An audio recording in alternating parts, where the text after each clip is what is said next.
All right, let's get this started. Thanks everyone for connecting today. My name is Juan Pablo JP Carvalho. I'm here with Lisa Schwartz to present this report, LBNL report, titled Price-Based Demand Response as a Resource in Electricity System Planning. Let me move the slides. So what we're going to be doing today is to share very quickly what is the motivation for this study and approach for this work. We largely have divided the structure of the presentation in the same way we had divided the report, as you read it already. Namely, we are going to delve into the treatment of price-based demand response in IRP, Integrated Resource Planning, and then we'll do the same. Lisa will take over and do the same with the treatment of price-based demand response in distribution system planning. And then we're hoping to cover these materials in about 40 to 45 minutes, and we'll leave 15 minutes to answer any questions you may have. So feel free to use the chat feature to drop questions as we go by, and we will be collecting them and answering them at the end. Here you see the links for a technical brief and additional research on resource and distribution planning. So let me open with the study motivation and approach. Perhaps the key motivation here is that we are entering a phase in our electricity system that will require high levels of power system flexibility. And that means that loads can be leveraged as resources for providing flexibility, particularly through demand response programs. One type of demand response program is price-based demand response, or typically implemented using time-based rates. And we believe that it could substantially contribute to meeting capacity and other types of grid needs.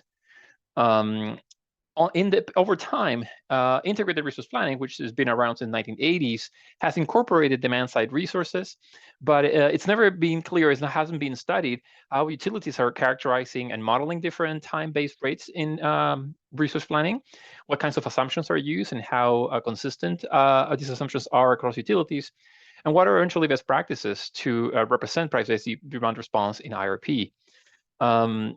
At the same time, we have noticed and recognized that price-based demand response has typically not been addressed in distribution system planning filings. And so this work is a first step into understanding the way in which time-based rates need to be accounted for to reduce peak demand for distribution systems, among other services. The study has two approaches. In the case of integrated resource planning, we're leveraging existing IRPs for 12 recently filed plans by U.S. electric utilities in the West, Midwest, and Southeast. So we tried to get a reasonable geographic coverage. And we're following the sort of standard structure for the potential studies that typically are used to characterize demand response in general and energy efficiency in IRP. Namely, there is first an analysis of the types of resources that are going to be incorporated or studied. There are two key parameters, the expected participation rate and load reduction rates. That leads to a technical and an achievable potential assessment.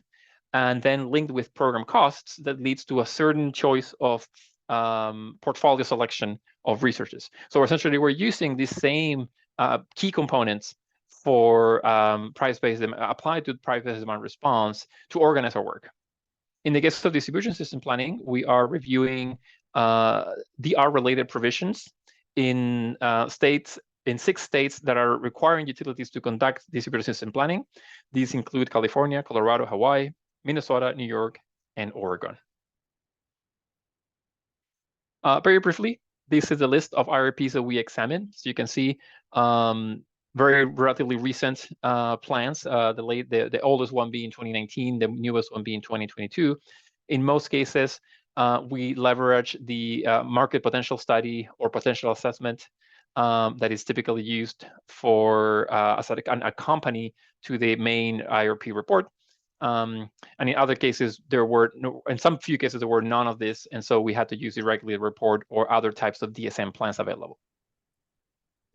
Again, very briefly, so we all know what time varying rates are. These are typically rates that are designed to modify patterns of electricity usage, including the timing and level of electricity demand. The typical rates that you are familiar with, the time of use rate and real-time pricing rate, are more common, but at the same time, there are 3 more that we see across the country: variable peak pricing, where the prices are set on a daily basis; critical peak pricing that encourages reduction over specific hours that are identified by high wholesale market prices or system contingencies, and then critical peak rebate, which is kind of the reverse of the critical peak pricing, but provides a rebate for disconnecting or reducing load over specific hours of the year. Let's go now in detail to examine the results for integrated resource planning. So the first thing that we try to understand is what types of demand response were analyzed and how clear the distinction was between price-based and other non-price-based types of demand response. We find that utilities typically characterize programs as dispatchable and non-dispatchable. And in general, price-based demand response is considered non-dispatchable, with a few exceptions where there is some enabling technology that makes, in the utility's view, the resource dispatchable. About a third of the utilities in our sample deemed price-based demand response just unsuitable from the onset. That means that it was not really incorporated, or was incorporated just following a regulatory mandate with very little analysis. The two reasons that were reported by utilities to not consider demand response or consider it unsuitable was that it was not predictable and that the volume that it can achieve was very low. Almost all IRPs studied in our analysis include some sort of direct load control or interruptible load program. That's what I was referring to as price-based demand response that is enabled through technologies. And so the most common ones are space conditioning, water heating, and commercial, industrial, and interruptible loads. There is an emerging set of smart thermostat and smart appliances that some utilities are leveraging.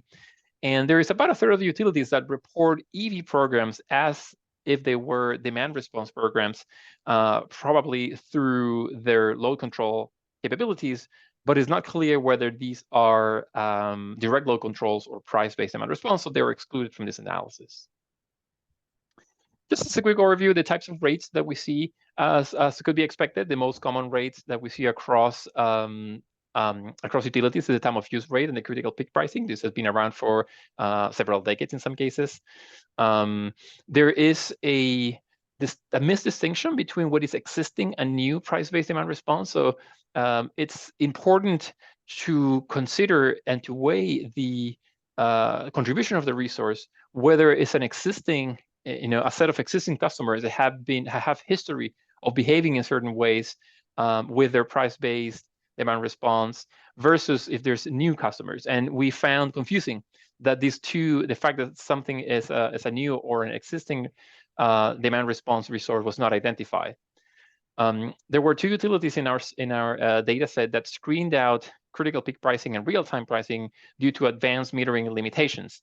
And in our minds, that means that they did not consider the fact that implementing the implementation costs for those meters could be part of the analysis. They were just screened out from an infrastructure perspective. In general, there is really no explanation of the choice of duration and price levels for the blocks and events. There's very little information about how each of these rates is structured. So from that point on, it's very hard to understand what kind of assumptions underlie the participation rates and the load reduction rates, because we really don't know what kinds of blocks are being, or what kinds of structures for these rates are being assumed. One of the key inputs to this analysis is expected participation rate. About 2/3 of utilities clearly report participation rates, but only one distinguish the opt-in versus opt-out nature of their assumptions. And actually, it really matters. You will see here that the only one that the utility number 1 here has a 5-fold difference between an opt-in assumption and an opt-out assumption. And of course, in some cases, utilities cannot control their opt-in versus opt-out, but in other cases where it still hasn't been required by a regulator, it's very important that both are considered because their outcome is, of course, quite different. Only one utility considers some level of sensitivity for these values. Most of them are just taking a single value and applying it throughout, even though we see, due to the variation in the levels of participation rate, that is quite uncertain how what percent of the different residential and non-residential customers will be assuming to be involved.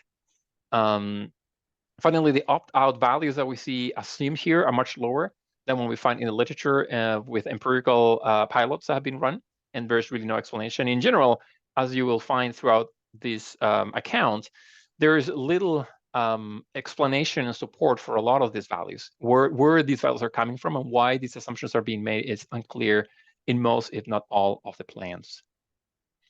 Similarly, with a load reduction per participant, the reporting reveals a diversity of variables that inform these load reductions. For example, again, the opt-in versus opt-out nature. It's relatively clear that opt-in customers that are opting in have a higher incentive to participate, in hearing incentive, so they achieve higher load reductions. Whether the season, whether it's a winter or a summer load reduction value, its affects significantly, especially given the composition of load that each customer type has. Whether there is an enabling technology, some utilities do distinguish. For example, you see utility number 3 here assumes a 12% reduction with no direct load control, but up to a 40% reduction, which is significant with direct load control.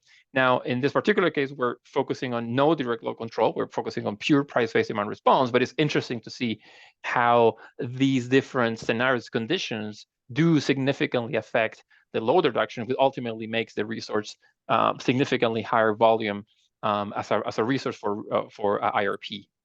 And again, very little information where these values are coming from and what they're based off.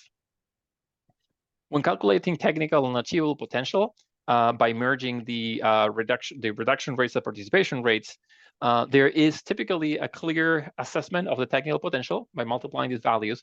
Then there is a much less clear derating to understand what the achievable potential is. And each utility will use a differing set of criteria to argue why their actual capability in terms of achievable potential is much lower than the technical potential.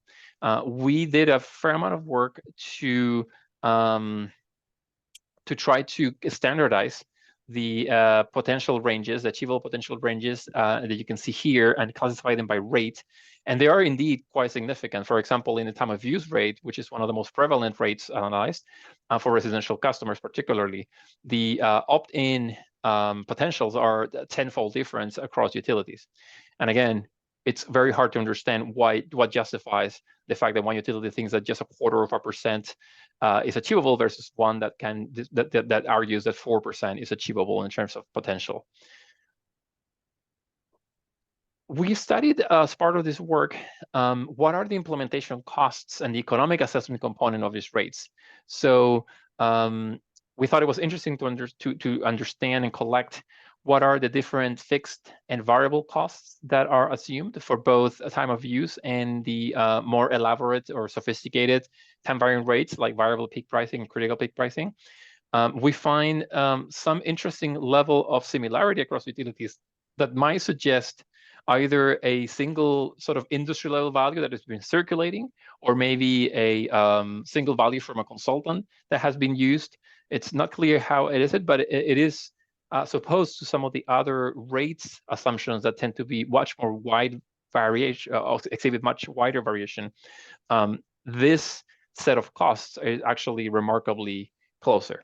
Now, one of the key issues that we had when analyzing and extracting these costs is that we could not understand whether these were notional or conceptual costs, or if these were actual costs based on experience. None of the utilities reported that. Even then, despite the fact that some of these costs are very similar, there are some of the types of costs that are quite significantly different. For example, there is a utility that has a extremely large fixed initial cost for time of use of $150,000 per customer, whereas others have, or per program, whereas others have, less than a tenth of that. With the fixed and variable costs that we calculated or extracted from the IRPs, we can aggregate them and couple them with the achievable potential to calculate what we call the levelized cost of capacity. Some utilities do this explicitly and provide this value. Some others, we had to calculate it ourselves based on their reported values. And the advantage of the levelized cost of capacity is that it's a simple quantity that allows us to compare more or less in a standardized way the cost of implementing price-based demand response across different rates, across different utilities, and at the same time compare this with other resources that are also available in IRP to provide capacity services, like the types of resources that are considered in the cost of new entry, for example, that is determined by ISOs and RTOs. So what we find here is, again, a wide variation, and this is, of course, inherited from the wide variation that we were seeing in the load reduction rates and the participation rates. But we find in general that most of these costs are lower than the costs of new entry for most ISOs and RTOs, and in some cases significantly lower. Just as a reference, and you will see this in the report, the cost of new entry hovers in the $100 to $120 per kilowatt year. And what you see here is costs that are at times 5 to 10 times lower, even lower than that, which again reflects that price-based demand response is a significantly cost-effective resource to tap.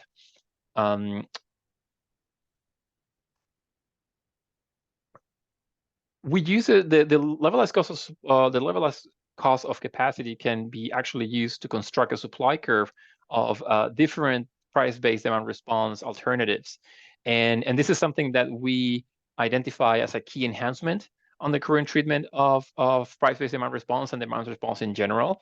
It's typically, in most IRPs, it's typically treated as a load reduction that is relatively static and exogenous to the IRP portfolio process.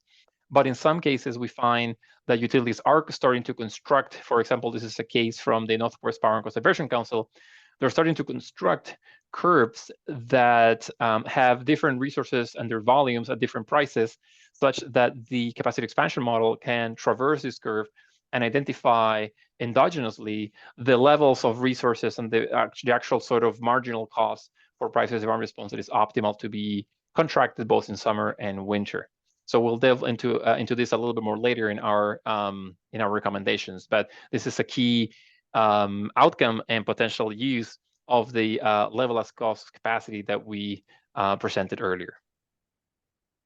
So let's go now as a sort of starting to wrap up our findings. We have a set of shortcomings and best practices, and then a set of recommendations that I'm going to spend the next 10 minutes going over.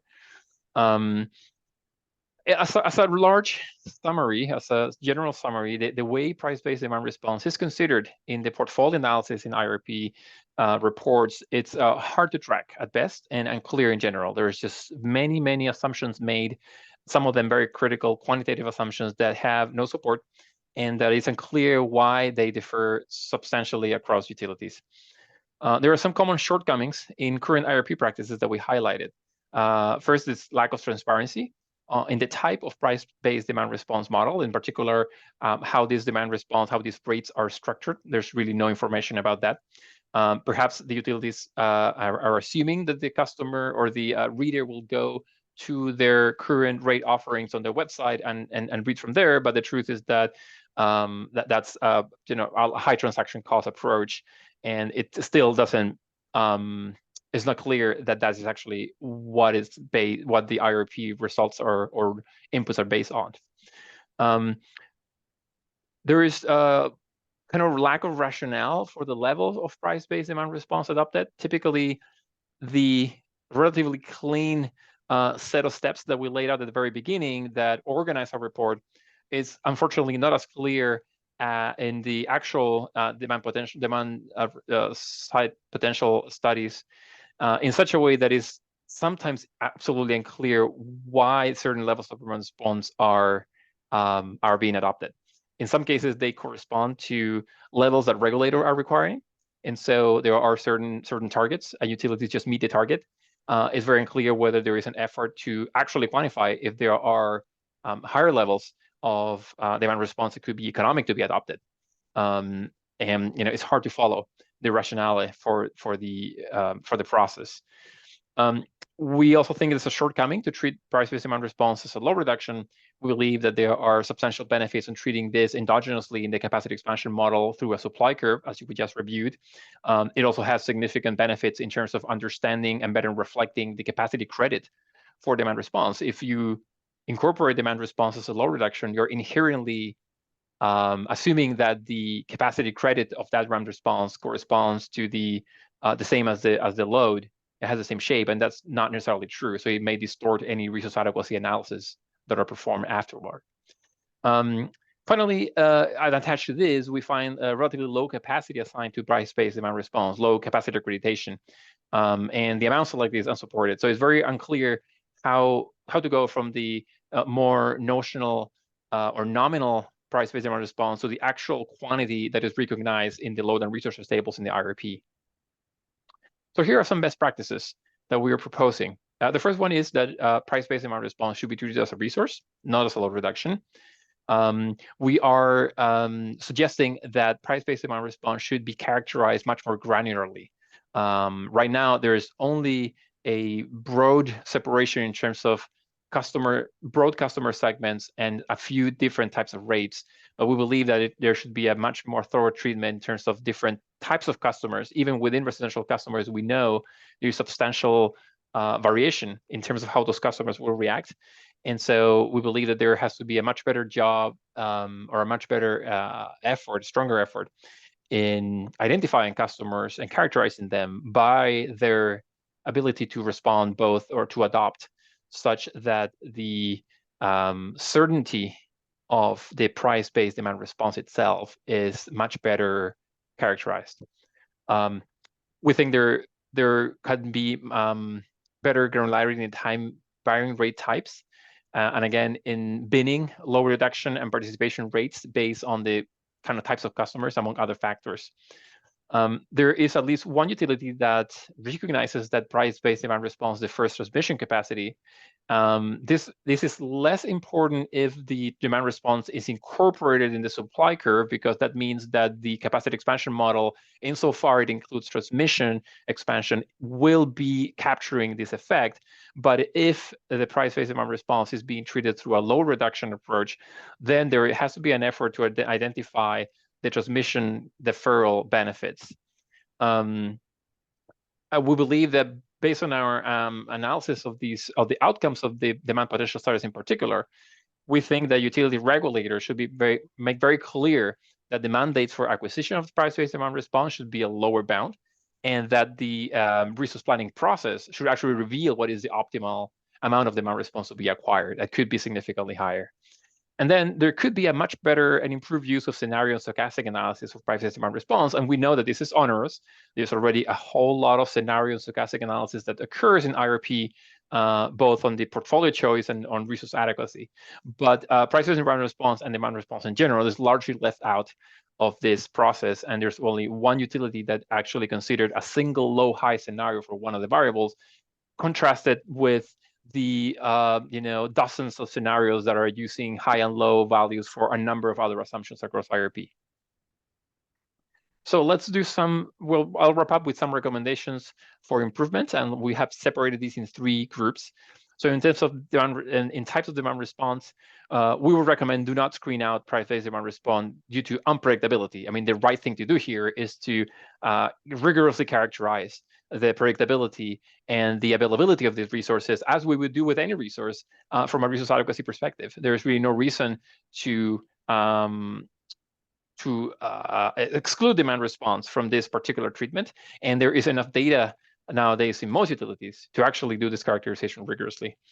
We believe that based on the results that on the few utilities that reported DLC versus non-DLC reduction potentials, we believe that there has to be a much more thorough treatment of the impacts of these enabling technologies, because they can multiply the impact of price-based demand response by 3 or 4, and they should be included. And the cost of these enabling technologies should be incorporated as part of the cost to implement the measures, such that the levelized cost of capacity reflects these enabling technologies. And if those are shown to be cost effective, then they should be adopted.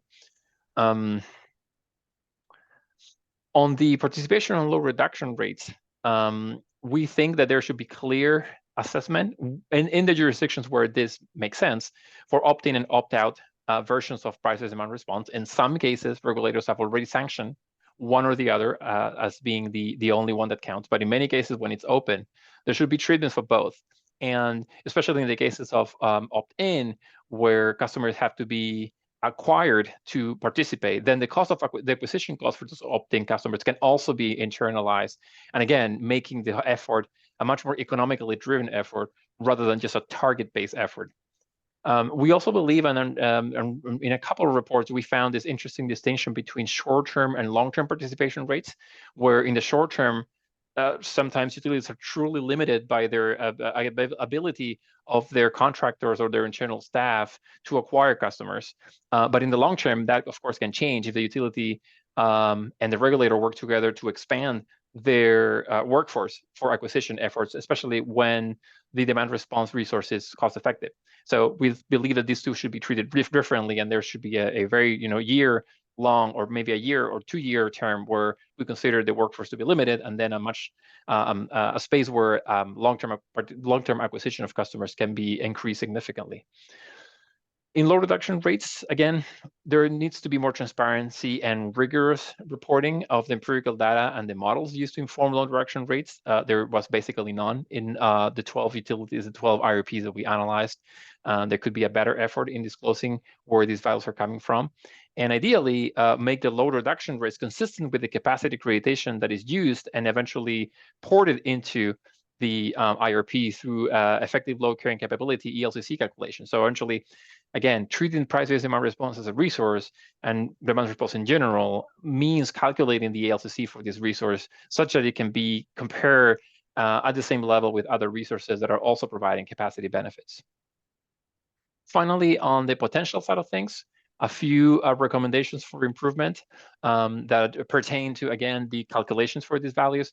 Calculating the potential by season, by customer segment, rate type, and opt-in, opt-out mechanisms seems to be the right way to go. Again, this is rather onerous, so in some cases, the regulators and the utilities may want to work together to understand what are the key parameters here that may affect mostly the load reduction rate, and then use those to simulate different scenarios for in the IRP process. We believe that the potentials will be reported on a yearly basis throughout the study horizon, and particularly when the capacity contribution of demand of a price-based demand response solution may decrease with enrollment. So when there is a single specific type of demand response, the additional marginal contributions of customers that are having the same capacity contribution might be decreasing.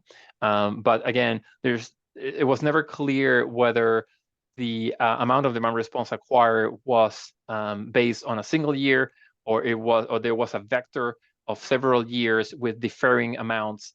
And most reports were not clear about that. We recommend refraining from screening demand response using a cost effectiveness test, essentially treating demand response as a resource by letting the screening be really the capacity expansion choice within the modeling framework. And so we recognize that there is a conflict between the requirements that utilities have to test the cost effectiveness of their demand response resources across several different tests. So there has to be a level of integration where there's some cost effectiveness tests that are produced, but at the same time, the leading method to understanding the socially optimal amount of demand response and price demand response to be captured is through the modeling effort. We found one utility that did an interesting distinction between what they call standalone and integrated potential. So in some cases, when I assume a certain level of demand response within a certain rate, I'm assuming that those customers will not have another rate at the same time.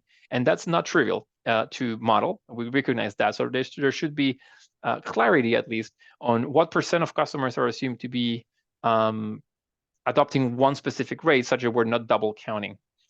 And finally, we believe, and we found that there has to be a much better reporting on the assumptions and methods to go from a technical potential to achievable potential. As I mentioned earlier, most of what we found were relatively qualitative and vague reasons why a technical potential was being derated, sometimes quite dramatically. And at least having those assumptions very clear, essentially starting with technical potential, imagine a table, and then row by row establishing why you're derating, what is the rating factor, and arriving to a achievable potential. That will go a long way to understand clearly what are the different steps and assumptions that are being made to produce what could be an achievable potential that can be incorporated into a supply curve.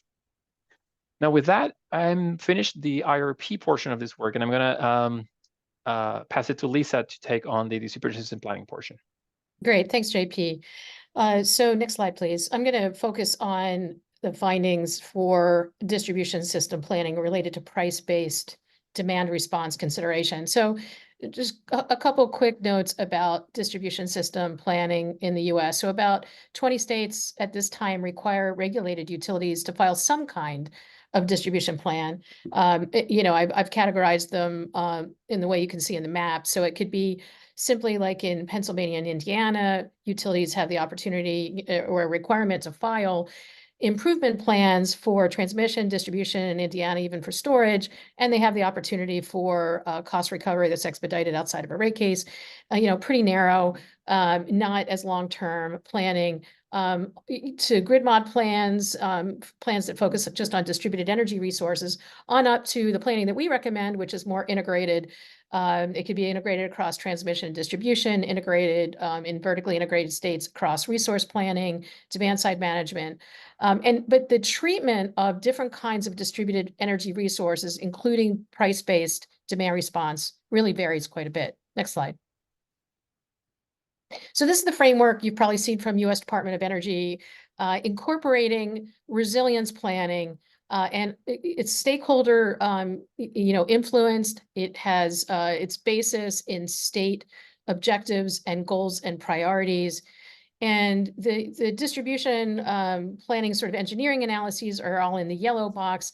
And when we look at price-based demand response, if it's considered at all, it's considered in really two places in this framework. First, you see the red box around the forecasting. And second, for utilities that do consider non-wires alternatives, which we'll get into, we look at that quite broadly as pricing, time-varying pricing, in addition to programs and procurements. Next slide, please. So with distribution planning, it's all around location, location, location. So price-based, time-varying pricing that is geographically targeted can help meet distribution system needs for a host of system requirements: load relief, voltage, resilience. And for each specific location, the potential value of demand response is dependent upon its capability to provide the needed grid services at that location and the potential avoided costs of what the utility would have done for the distribution investment, but for some type of time-varying pricing. The deferral value is really the primary location-specific benefit.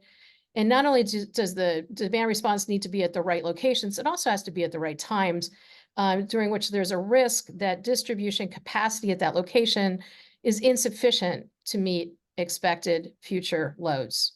So as we all know, electrification and increasing levels of distributed generation are driving investments in distribution systems in a lot of places across the United States. So accurately valuing all possible solutions, including price-based demand response, is increasingly important in order to help keep down distribution system costs. Next slide, please. So I've put here a few examples of utilities that have conducted some pilots or even full-out programs on time-varying pricing with at least some focus on the distribution system. For example, Southern California Edison's flexible pricing rate program. It's a dynamic real-time energy market price. It's open to both residential and non-residential customers. You've got to have certain kinds of devices to participate. Could be a smart thermostat, energy storage, or an electric vehicle. Also in California, San Diego's Power Your Drive program. It's targeted at different audiences. It's targeted workplaces and multifamily dwellings for level 2 charging ports. And it's based on day-ahead hourly prices from the California ISO.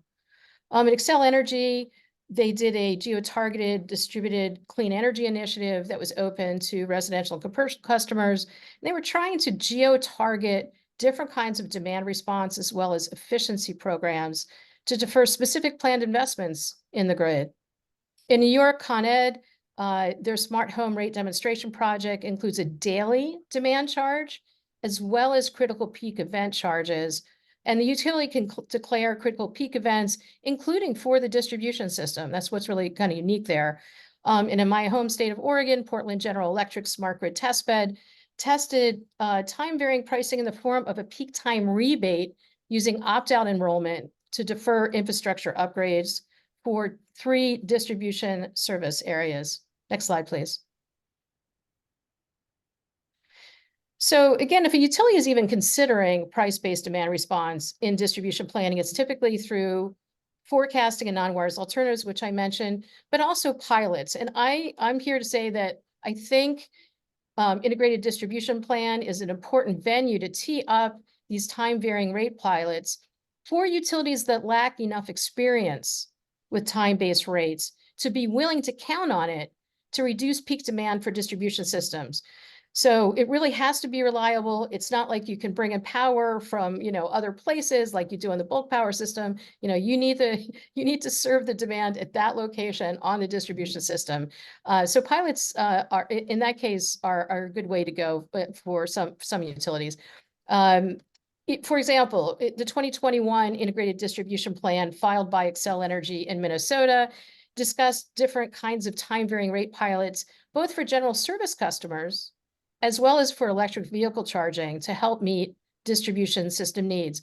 The commission is approving the pilots and tariff modifications in other dockets, but it's teed up first in the integrated distribution plan as part of a portfolio of solutions to meet the grid needs going forward. And specifically, the commission teed up in its order on the integrated plan that the utility needed to develop a method for valuing the load modifying impacts of demand response and present a load forecast that includes demand response contributions. Next slide, please.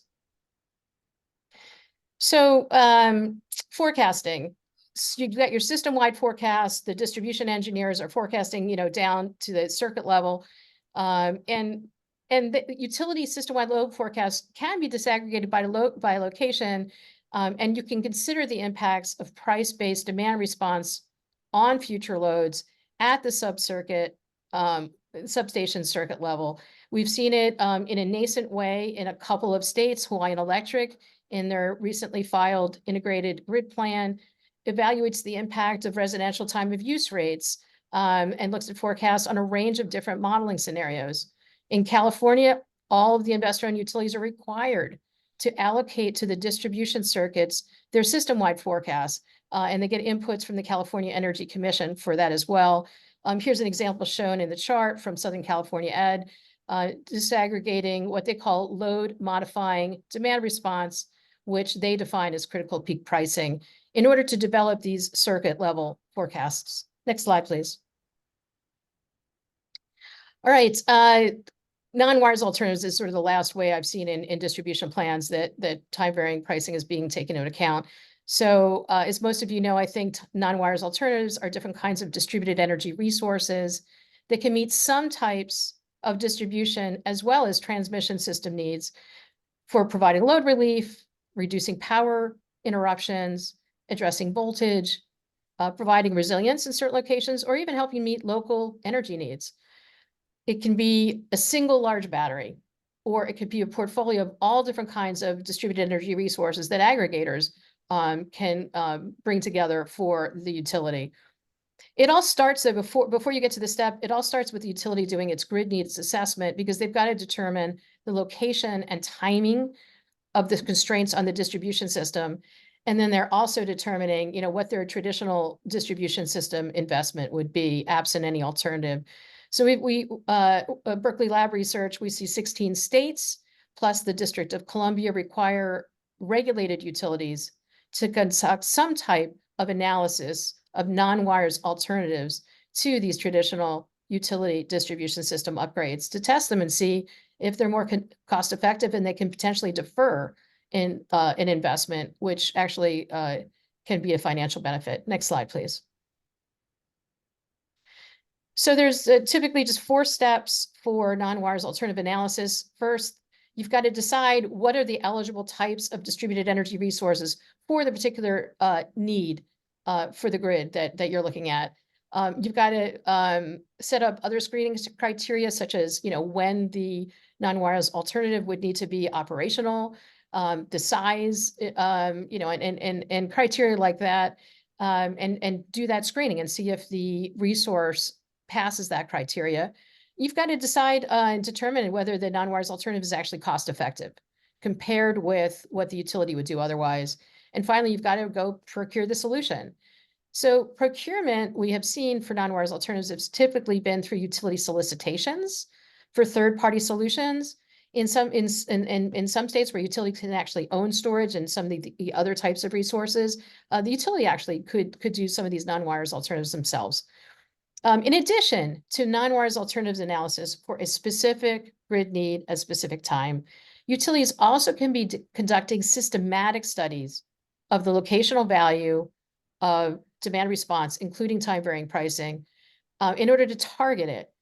Because then that way you can reduce load growth in certain areas and the risk that you'll actually need to make a distribution system upgrade. So you're basically trying to address the problem before, you're at 90% capacity of substation. Next slide, please. So key point here, this is all really nascent stuff. IRP, we have been looking at demand response for a long time, time varying pricing, not as long, in distribution plans, even shorter. I also want to say that price-based demand response really doesn't fit into typical non-wires alternative procurement processes, since the utility itself, is responsible for retail rates for distribution. But the utility non-wires alternative analysis certainly can include different kinds of time of day rates for distribution charges. Here's an example, again, from Portland General Electric. They demonstrated in their 2022 integrated distribution plan and the flexible load study for that plan that price-based time varying pricing, including opt-in time of day and peak time rebate, which they use for their smart grid test bed, when combined with programmatic approaches to a demand response, like a direct load control program or your irrigation program, what have you, and energy efficiency, distributed solar PV in the right locations, and storage, that all those combined actually could meet identified requirements for providing capacity relief for the substation that they were testing, the Eastport substation. Next slide, please. So I'm going to close here and then we'll take your questions. Thanks so much for all the questions in the chat box. And feel free to reach out to JP and I after the webinar to continue the discussion. So I have a lot of recommendations in the report that JP and I put out, but I'm just going to share a few here with you. So first, simply evaluate price-based demand response to defer certain kinds of distribution system investments and to meet new loads. Utilities really should be examining the gamut of non-wires alternatives, including price-based demand response, as well as traditional demand response programs, storage, energy efficiency, distributed generation, and grid management technologies. Next, add a dynamic rate instead of just a static rate to help address local distribution events. You may not have to trigger it often, but it's there when you need it. It could be really helpful. And if you already have advanced metering infrastructure and a time varying pricing plan, there may be really small incremental costs and a big payoff by just adding that sort of dynamic rate for grid events. Next, we've got to think about aligning utility shareholder incentives with interests of utility customers. Utilities have the opportunity to earn a return on traditional grid investments, and shareholder incentives can encourage cost-effective non-wires alternatives. The incentives can be based on the avoided costs of deferring a utility project that's planned, and they can be used to encourage price-based demand response, to reduce grid costs as well for hosting distributed generation and charging electric vehicles, which we need. Grid data is really important. A utility has all that data, so improving the quality of that data and making it publicly available, that can help make grid constraints transparent and the related data easily accessible. That way, customers and third-party service providers could bring forward some distributed energy resource solutions and be part of that solution set. And that can include services to facilitate price-based demand response. A lot of advanced planning tools, a lot of work is needed there. Utilities in states like California, New York, and Hawaii are looking at this and testing these tools. And certainly we need a longer planning horizon. For distribution planning, best practice is 10 years, not 2, 3, 4, 5. And part of the problem here is that short-term planning really focuses the utilities on near-term dispatchable resources instead of building in price-based demand responses over time. Okay, JP, I think we are ready for the many good questions that we have.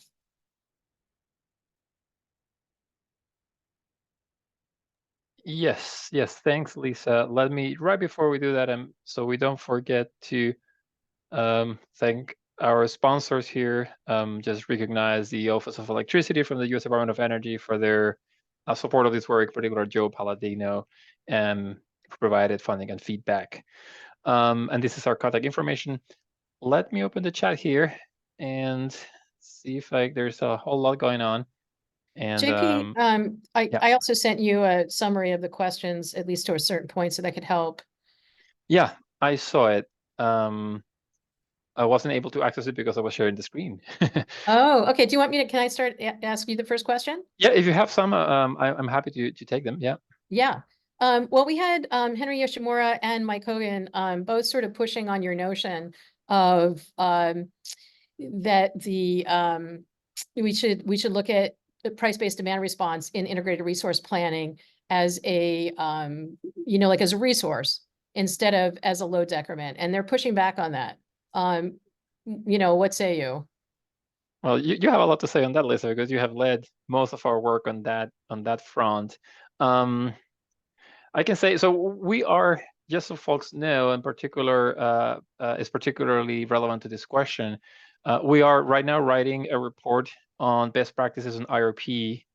And one of the key issues that we're addressing is whether the treatment of supply curve versus load modifier for any distributed resource. And what we're doing there is that we're saying you can use both. There are best practices to implement both, recognizing that in some cases the load modifier approach has transparency and tractability benefits, and at the same time recognizing that the supply curve approach has a number of quantitative and optimal modeling sort of benefits. And so I would say I would dodge a little bit the question on why we're pushing towards supply curves. I think what we should say is that there are ways to incorporate price-based demand response and demand response in general, both as a load modifier and as a supply curve with different benefits and costs incorporated. Just to stand behind our proposition here is that we believe that what we see in the reports is that large volumes of demand response seem to be left behind because they are deemed not cost effective.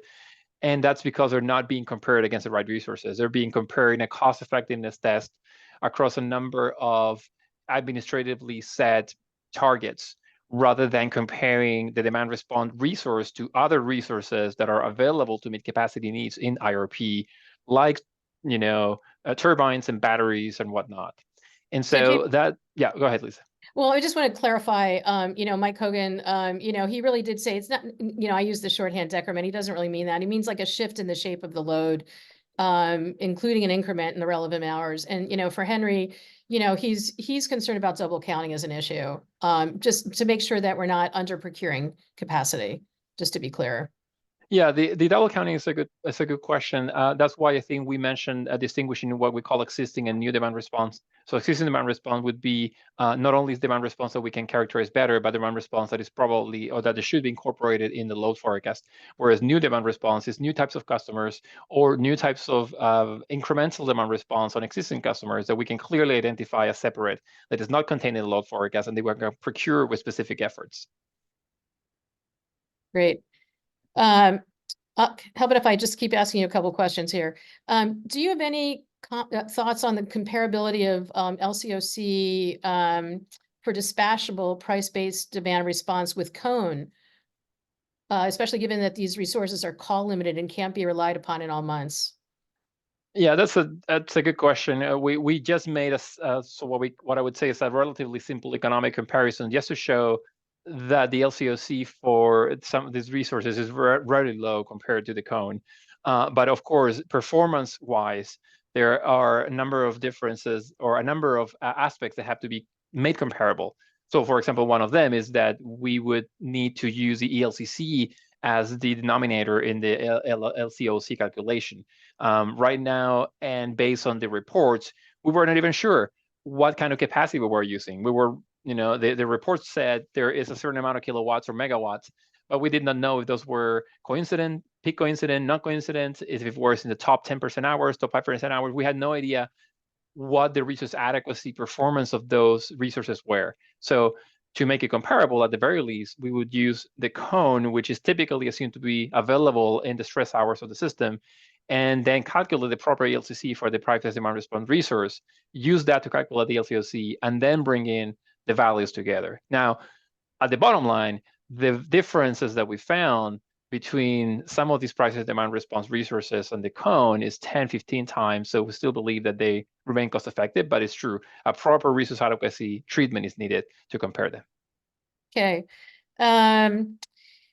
Electrification. As electrification advances, what will be the impact of demand response on distribution grid capital investment? I think that's for you, Lisa. Yeah, I was thinking that was going to be for you, and then I realized, gosh, it's for me. Well, as you know, there are studies in California, phase 1 already completed and phase 2 underway, looking at these, non-wires alternative ways of mitigating that. So I think we are looking to, California's study of that issue, overseen by the California Public Utilities Commission, to address that. I mean, it's certainly going to have a significant, that's part of my point here, right? We should be looking at all the tools in the toolbox, because we know that investments are already, going up in the distribution sector relative to other sectors for the electric utility industry. And so we need to look for ways to reduce those costs, particularly as we electrify. JP, I could keep asking you questions for real this time. Let's see. I think there's also there's another concern about double counting when you're looking. How would you recommend preventing the potential double counting of demand response potential when you're including both opt-in and opt-out programs, especially when including other direct load control DR programs, like, for water heaters or, heating or cooling? Another double counting sort of question. Yeah, that's a little bit what we, one of the recommendations that we make of the treatment of standalone versus integrated portfolios for price demand response. It is indeed a thorny issue. In part, one easy way out is to treat opt-in and opt-out as two scenarios. So you have an assumption of what will happen with an opt-in if everyone was opt-in, and then if everyone was opt-out, and you calculate the potential. Then you can get, with those potentials you can normalize them per customer, and then try to find in your customer pool what is the actual number of customers that are opting or opting out. Now, having said that, in many cases, the opt-in and opt-out nature is at some point sanctioned by the regulator. So the two scenarios are useful to inform the right value to be incorporated in the study. So I don't see that there is a double counting risk. There is more two different sort of characterizations for customers that not only include the participation rate, but also include the load reduction rate. I mean, there are different load reduction rates for both opt-in and opt-out. So there are really two different ways of characterizing the resources, but eventually there has to be a choice on which one is the right one to include, or a weighted average of both. And that, I think, takes care of the double counting on that side. But it's true that as you add more detail in the types of demand side resources, the types of end users that are considered, it becomes harder and harder to track whether I'm considering this customer's time of use response with a space heater versus this customer's real-time pricing with a heat pump. And it's not clear how that level of detail can be captured efficiently. Yeah. So there's a good question about this is a hard one.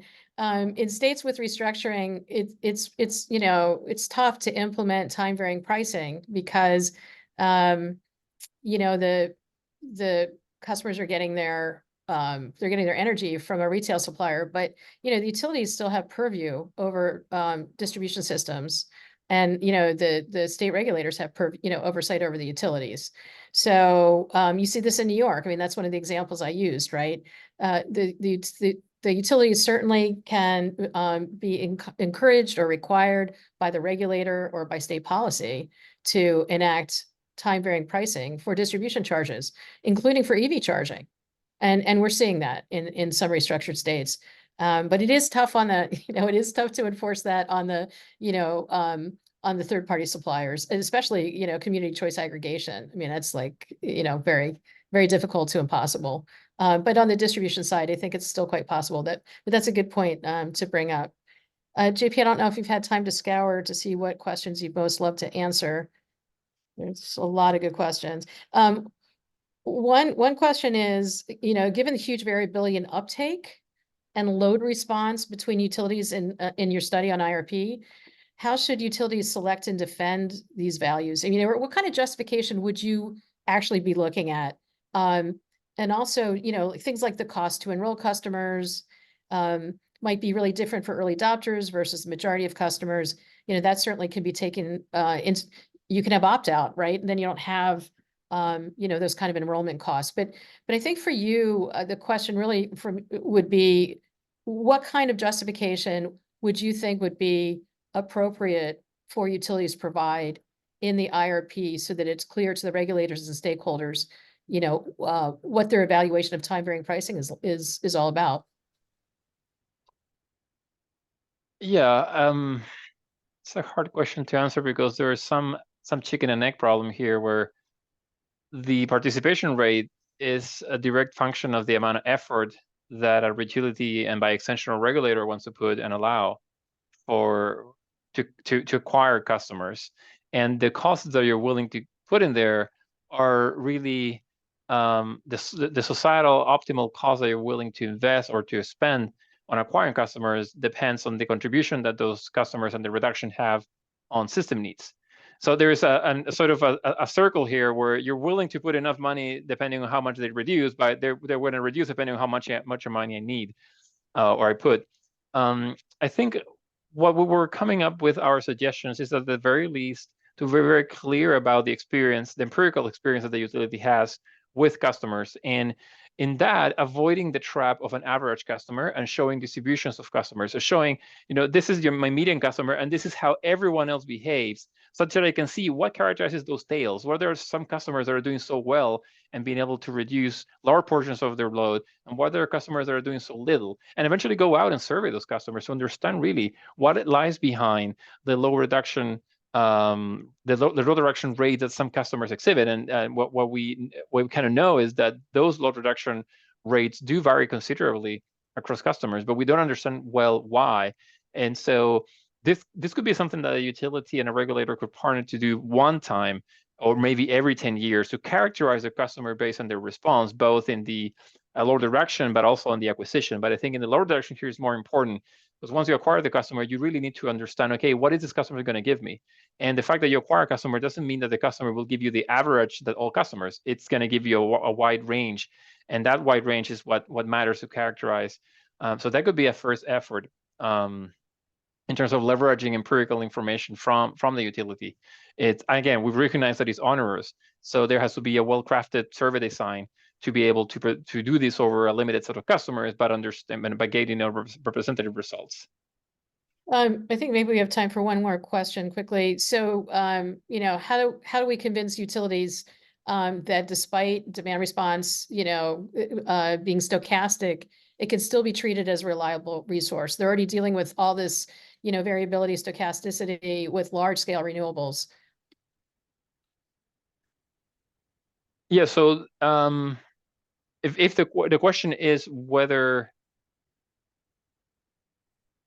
price-based demand response should be treated, in that way, should be treated as a resource in the sense that it is indeed the reductions can be a stochastic variable, and it is true that it is consistent with the ways in which we characterize renewable resources or characterize forced outage rates or fuel availability for fossil fuel-based resources. I mean, these are all weather-based stochastic analysis, and so in some ways it's true. Most of the utilities are already en route to improve the resource adequacy assessments to incorporate these aspects.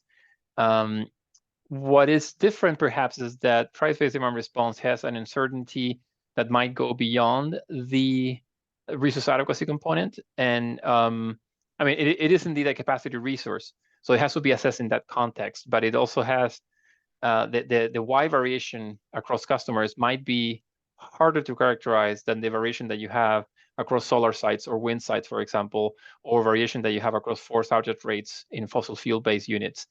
So again, I think this goes to my earlier point that there has to be at least a baseline effort to characterize the response of customers, so we can have actual data to feed into stochastic model. If you don't have that data to characterize the stochastic nature of the price environment response, you can't really model it and understand how hard it is to incorporate it in your analysis. Okay, I think we're past time. You want to wrap up, JP?